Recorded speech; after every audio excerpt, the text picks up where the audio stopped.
জাতীয় দল থেকে বাদ পড়া আব্দুর রাজ্জাক এবার ডাক পেয়েছেন চলতি বছরের বাহরাইনে অনুষ্ঠিতব্য এক ক্রিকেট টুর্নামেন্টে।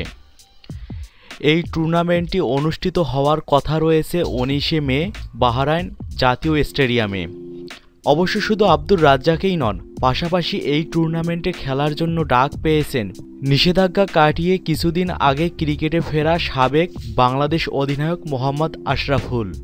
ফেসবুক ইভেন্টটিতে বাহরাইন ক্রিকেট ফেস্টিভ্যাল নামক গ্রুপটি আশরাফুলের অন্তর্ভুক্তি প্রসঙ্গে লিখেছেন, আমরা অত্যন্ত গর্বের সাথে ঘোষণা করছি যে Mohammad Ashraful Bahrain cricket festival 2017-তে অল স্টার টি-20 ম্যাচে অংশগ্রহণ করতে যাচ্ছেন, যেটি শুরু হবে 19শে মে বাহরাইন জাতীয় স্টেডিয়ামে।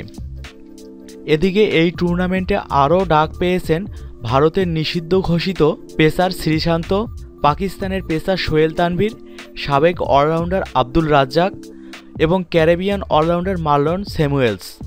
শুধু তাই নয়, ইতিমধ্যে ক্রিকেট বিশ্বের আরও বেশ কিছু তারকা ক্রিকেটার এই টুর্নামেন্টে খেলার ব্যাপারে নিশ্চয়তা প্রদান করেছেন।